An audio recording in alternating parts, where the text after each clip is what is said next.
Well, guys, what's that? I missed you. I missed you, too. I wish you'd been on the trip so you could have flattened Bob Kelly and Nick. Miserable, both of them. Miserable bastards.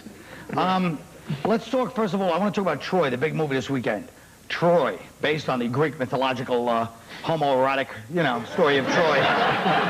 Well, what kills me is, didn't Brad Pitt and all these Hollywood people, don't they all say anti-war, yet they'll make a war movie? So there's a time limit? Isn't that hypocritical? Isn't that a double standard? I agree.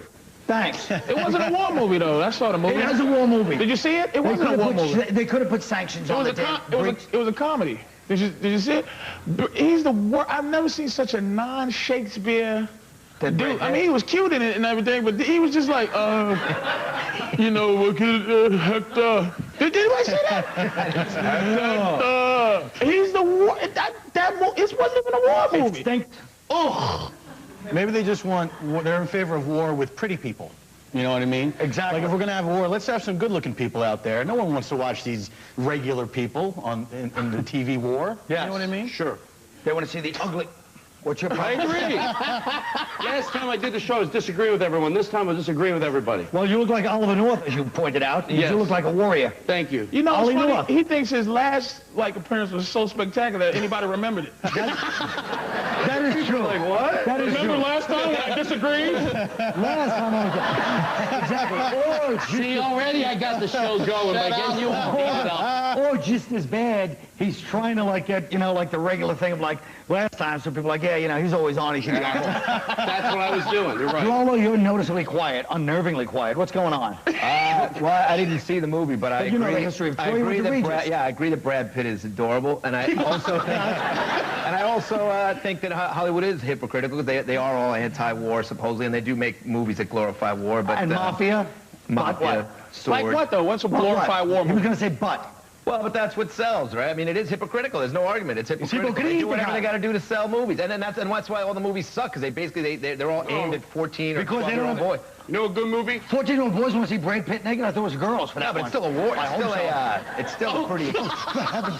But you know what? I just know. Sometimes you don't pay attention to what's coming out your mouth. But I realized something. What? What war movie glorifies war except for in the 1940s? Just funny. Right. But no other war is glorified in. Oh, well, even the movies that don't glorify. Yeah, Platoon was glory. There was a lot of glorifying stuff happening in Because the fact that Platoon. you're watching a bunch of people, it's glorifying just to watch anybody on a big screen. That makes No, it's history. Yeah, but even when they show Goodfellas doesn't glorify the mob, even though it was. Goodfellas does glorify. You want to be in the mob And you want after to you be watch in the war Goodfellas. platoon. You want to be a You platoon. don't want to be what? You want to be a platoon with all the fellas smoking joints? And shoot little Chinese girls? Yeah. Well, How you doing, potheads? whatever they You are. boys? Don't about killing? They always show them loading up their equipment, and you hear that snapping, that cool crack. That doesn't make you You want know who glorifies? Okay. Rambo. Anything. Boom. No, not just bam, Rambo. Smack. That's glorified. But Platoon, Hamburger Hill, any Vietnam movie. Vietnam movies always show how messed up Vietnam was. It doesn't matter, but they're still exciting. Apocalypse Now is not glorifying. What? You didn't think what? You didn't think Apocalypse Now glorified war? Glorified which part? The one when the guy got his head chopped off? No, how about what part was the it? beautiful, illustrious scenery, the fireworks, the Playboy bunnies, then they see all these crazy, Cambodians sitting there waiting for Brando. He's got the bald head. It's exciting. For who? For anybody. Watching it, you're right. It's like, yeah. It's exciting. Like Super Troopers. That's a good movie. That's a good point. Right. Actually, Super Troopers was a funny movie. It was good. That movie's underrated. I agree with you. I swear to God, I'm not kidding. I'm not kidding either, stupid. Can't you see that? Okay, listen to me. We're going to talk about NASCAR. They're trying to integrate NASCAR now, and Magic Johnson is at the helm of the Magic Johnson movie theater chain. And that's how I know him. Personally, it's, I saw Jeff Gordon on TV the other day. I was watching the thing with him, and he was like, yes, I think it's a great idea to integrate. We can use all the multicultural. And I just was thinking, Jeff, you are really ruining yourself with your fans. They're going to blow your brains out, stupid. Yeah. Has anybody asked black people if they want to be part of NASCAR? No. Yeah, they don't want to be part of it, but black people only like driving fast after they've stolen the car.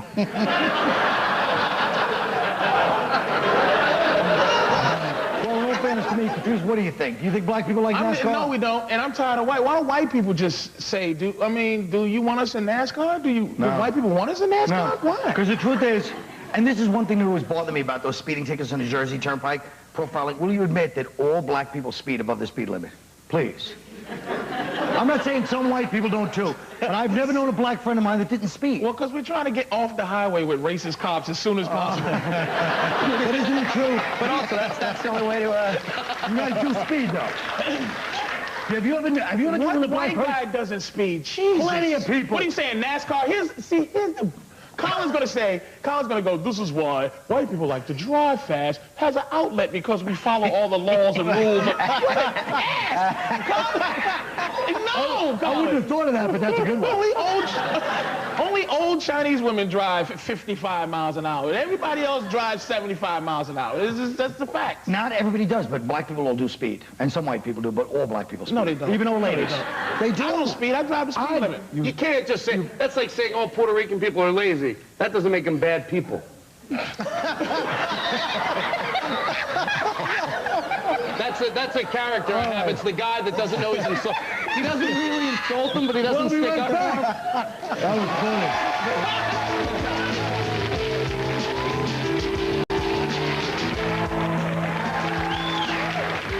funny. This is a segment called Picture This. I'm going to show a bunch of pictures, and you tell us what's going on in the pictures. Ready? How about this little number? That's Robert Kelly and Nick DiPaolo back in Massachusetts. Nothing? Okay. That's the big gay marriage, right? It sure is. Yeah. Now try keeping those muscles now that they're married. He only thinks in one term. We gotta pick out rugs. All you do is push-ups. You know people, you know the gay couples that are more straight looking that get married are like, great, I had to show those two. Why? Those guys look like a couple of macho individuals. I don't think anybody here would have the balls if you were there to titter and laugh if you saw those two get married. You'd be like, oh, that's cool, guys. Who would titter? They look like they'll kick ass. But it's not if you saw those jeans from behind, they're assless.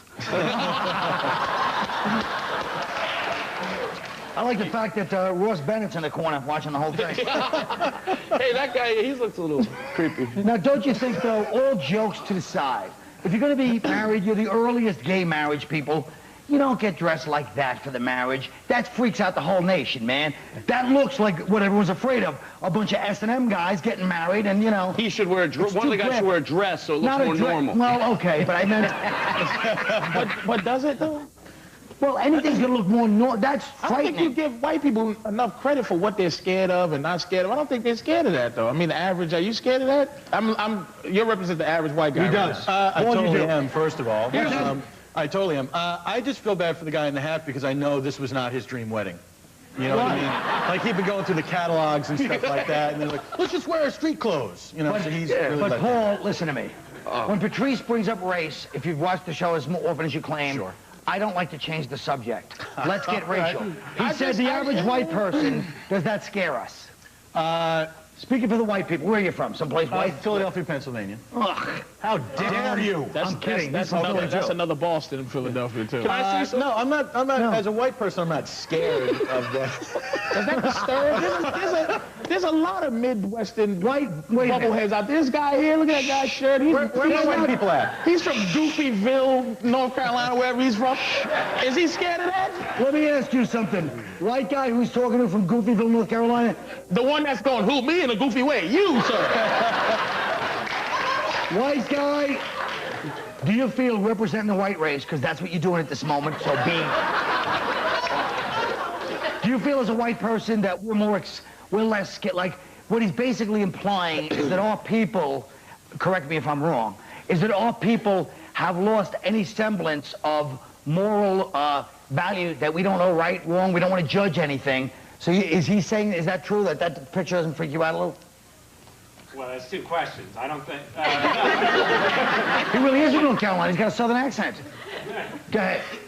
No, I don't think people lost their sense of moral. White people, sir.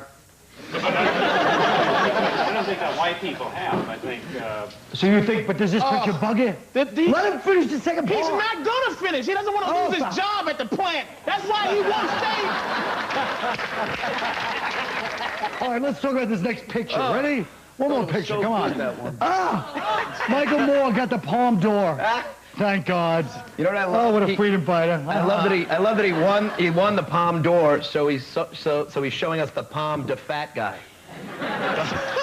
I hate to be. I'll tell you, I'd like to show him the door. Charles, What are you saying? I hate to not know what white people know, but what is the Palme d'Or? Some French award they give at Cannes Film Festival. You know Cannes Film Festival? Oh, well. Soul Plane won it last year.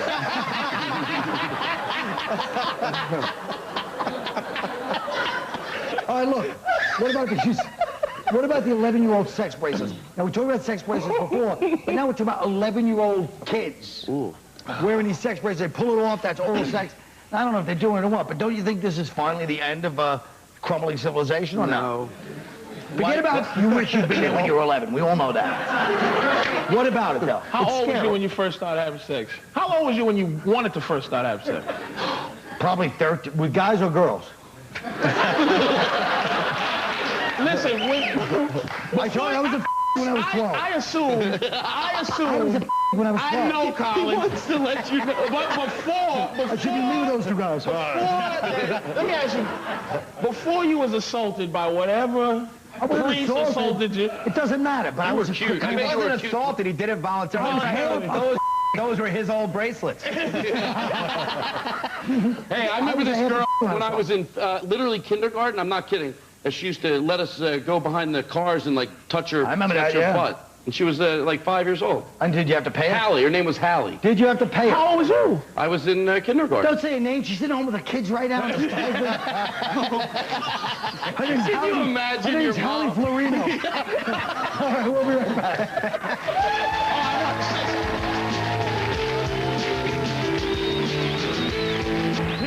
Tonight, we have some audience members who need to say something to somebody in their lives, but can't bring themselves to do it, so we're having the comedians say it for them.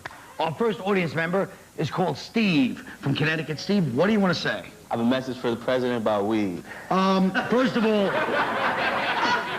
let me just say one thing. Todd Glass will handle it. Todd? Yes. Have you ever heard of Florino Builders?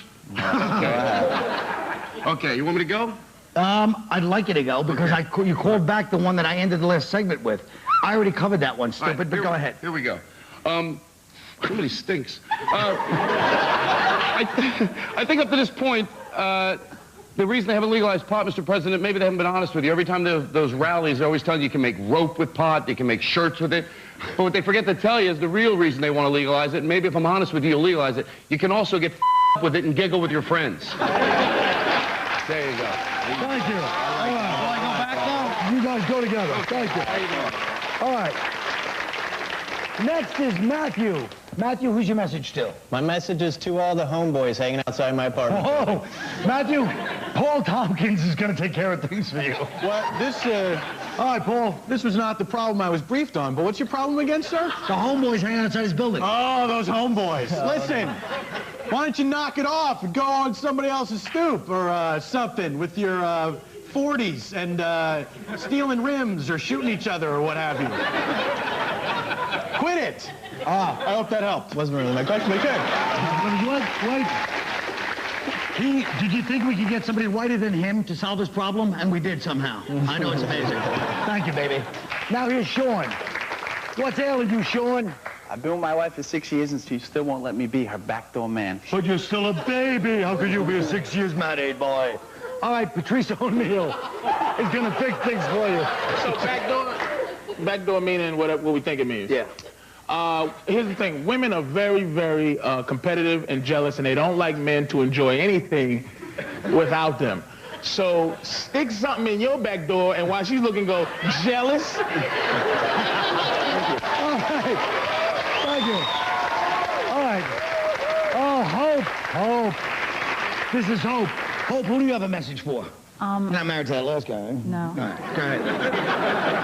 I want to tell my mom that I work for a porn magazine for women called Sweet Action. Oh. All right, you're in luck. Greg Giraldo will help you. Greg, tell her mom. Well, there's good news and bad news. You've raised a productive and ambitious daughter. Yeah. The bad news is she's obsessed with Oh. I thought it was the women. You know, Oh, I see. on the other hand, You know, on the other hand, she works for a porn magazine, but it could be worse. She could just be a whore. You got a point, Mom. That's it, folks. Tough love from Tough Crowd. We'll be right back. Oh, thank you.